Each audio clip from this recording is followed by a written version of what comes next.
Have you ever thought of using a clear jar to put your kids' savings? Hi, my name is Miriam Palà, and today I'm going to talk about visualization. What do I mean by that? One of the first things to encourage your kids to start saving is by using a piggy bank. It is a good way for them to understand the meaning of saving, putting money away today for future needs. But here's my suggestion. Use a clear jar.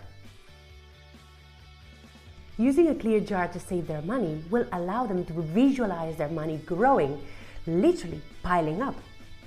Also, with a clear jar, you can create the ritual with your kid to check the jar every X amount of time, every week, every month, and celebrate the achievements, either if they're big or small. If you have enjoyed this video, please give it a like and subscribe to my channel to watch more videos about different ways to give your kids a solid financial foundation while having fun.